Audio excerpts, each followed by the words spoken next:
Dieu a des projets de paix pour moi et pour ma famille. Peu importe le plan des hommes, mon Dieu aura toujours dis-le encore. le dernier. Je sais Dieu a des projets de paix pour moi et pour ma famille. Peu importe le plan des hommes, Dieu aura toujours le dernier. et même quand la va Et même quand la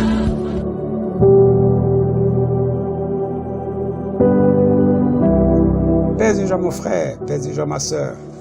Que Dieu te bénisse. Merci d'être avec nous ce matin dans le cadre de la méditation de la parole de notre Seigneur Jésus-Christ.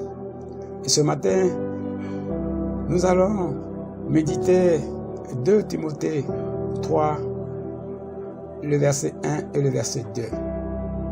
2 Timothée 3, 1 à 2, que nous lisons ensemble.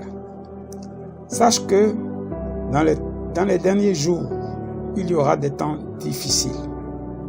Car les hommes seront égoïstes, amis de l'argent, fanfarons, hautains, blasphémateurs, rebelles à leurs parents, ingrats, irréligieux. Parole du Seigneur notre Dieu, nous rendons grâce à Dieu. Voici mon frère, voici ma soeur, ce que Saint Paul te dit ce matin, ce qu'il me dit ce matin. Je dois savoir, tu dois savoir, mon frère ou ma soeur, que dans les derniers jours, dans les temps où nous sommes, dans les temps dans lesquels nous sommes, les hommes seront égoïstes. Ils seront amis de l'argent. Ils vont aimer l'argent. Ils seront hautains, ils seront fanfarons, ils seront blasphémateurs. Ils seront rebelles à leurs parents, ingrats, irréligieux. Et c'est dans ce contexte que je voudrais que nous puissions méditer sur les conditions de nos enfants au sein de nos familles.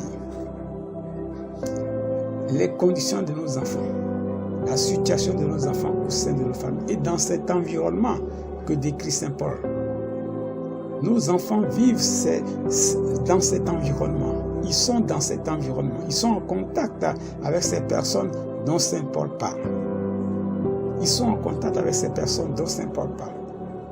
Et Saint Paul encore disait aux Corinthiens que les mauvaises compagnies corrompent les bonnes mœurs. Les mauvaises compagnies corrompent les bonnes mœurs. Donc nos enfants, me référant à cela, je dis que nos enfants sont en danger, un danger permanent. Jour après jour, heure après heure, minute après minute, nos enfants sont en danger. Et comme vous pouvez le constater vous-même, la drogue envahit nos différents milieux. L'alcool envahit nos différents milieux. Les téléphones portables, avec tout ce qu'il y a, comme contenu qui n'est pas acceptable pour les enfants. Des contenus malsains pour les enfants. Ces informations, ces images qui infectent nos environnements, qui, on va le dire, nous harcèlent à longueur de journée. Nos enfants subissent cet environnement agressif, agresseur à longueur de journée. Et nous les parents, nous avons un devoir de vigilance. Nous avons un devoir de vigilance. Nous devons multiplier nos efforts pour être toujours auprès de nos enfants. Nous devons multiplier nos efforts pour être auprès de nos enfants. Nous devons être davantage vigilants. Nous devons veiller, voilà, nous devons veiller sur nos enfants. Nous devons être vigilants. Nous ne devons pas baisser la garde. Puisque l'environnement est ainsi, allons-nous laisser nos enfants à la merci de tels fléaux? Je sais que nous aimons nos enfants. Et comme nous les aimons, nous devons être vigilants. Nous devons être vigilants. Nous devons être vigilants. Veiller sur nos enfants. Parce qu'ils sortent, nous ne savons pas ce qui se passe avec eux. Quand ils rentrent, nous devons faire l'effort de veiller sur nos enfants. Nous devons faire l'effort d'écouter, d'approcher, d'échanger, de communiquer avec nos enfants, de rassurer nos enfants, de dispenser un degré d'amour suffisant pour désarmer toutes les flèches enflammées, tous les traits enflammés de l'ennemi à leur endroit, en leur direction. Nous devons partager la parole de Dieu avec nos enfants. Nous devons partager la parole de Dieu avec nos enfants. Nous devons prier pour nos enfants parce que ces temps sont difficiles. Ces temps sont difficiles. Nos enfants ont plus que jamais besoin de nous. Nos enfants ont plus que jamais besoin de nous. Ne reculons pas. Quelquefois, nous avons l'impression que nos enfants nous importunent avec les questions. Ils questionnent à longueur de journée. Mais c'est parce qu'ils veulent comprendre, ils veulent savoir. Peut-être qu'ils ont entendu des choses, ils ont vu des choses et ils veulent comprendre, ils veulent savoir. Il faut que nous puissions leur donner suffisamment de temps. Il faut que nous soyons suffisamment disponibles pour nos enfants. Il faut que nous soyons suffisamment proches de nos enfants. Dans une journée, il y a 24 heures. Peut-être que nous pouvons prendre 15 heures pour être auprès de nos enfants. Peut-être que nous pouvons prendre 12 heures pour être avec nos enfants. Peut-être que nous pouvons prendre 9 heures pour être avec nos enfants. Même si nous prenons 2 heures avec nos enfants, ces 2 heures-là doivent être remplies, doivent être pleines.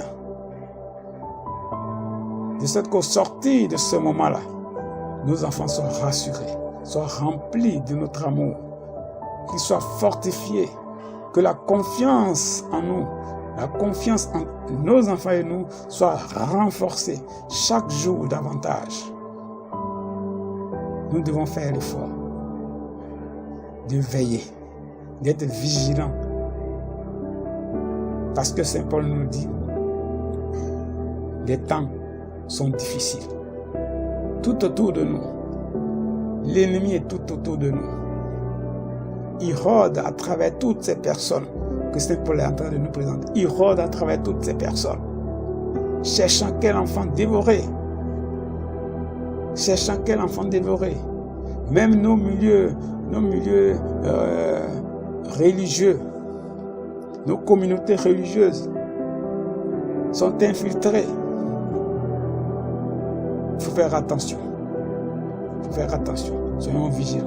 Pour que ces âmes, ces enfants que Dieu nous a donnés, ces enfants que Dieu nous a donnés, nous puissions les présenter à notre Seigneur, saint et sauf.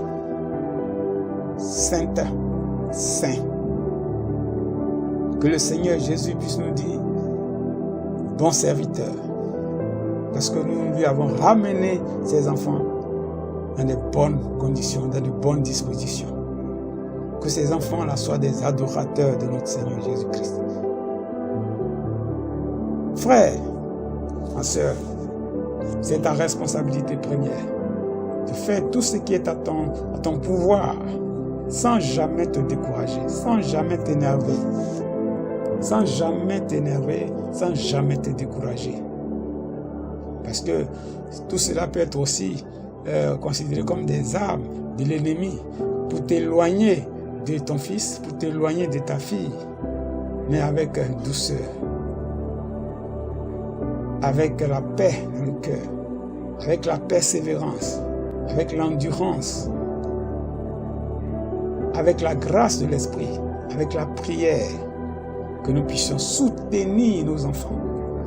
Nous puissions soutenir nos enfants, les aider à résister dans cet environnement mauvais, à résister à ces temps mauvais. C'est de notre responsabilité, mon frère, c'est de notre responsabilité, ma soeur, de le faire.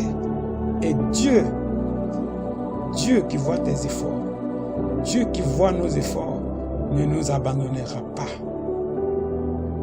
Que Dieu te bénisse dans cette mission. Que le Seigneur, ton Dieu, te bénisse dans ce travail. Que sa grâce soit sur ta famille. Que sa grâce t'accompagne au jour le jour. C'était ton frère Epiphan Privard de l'ONG Action Chrétienne. Nous serons à vendredi prochain si Dieu, notre Dieu de miséricorde, le permet.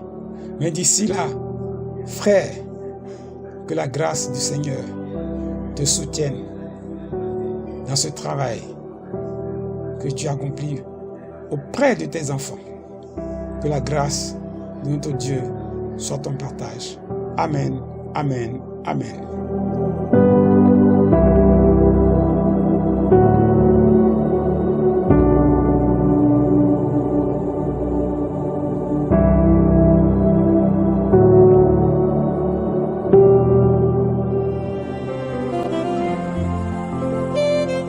Tomba de Rabakoto Korosone. Wow. Voici nos vies, Esprit de Dieu. Gloire à ton nom, Seigneur. Voici nos cœurs, Esprit de Dieu. Et tu es puissant, Jésus. Voici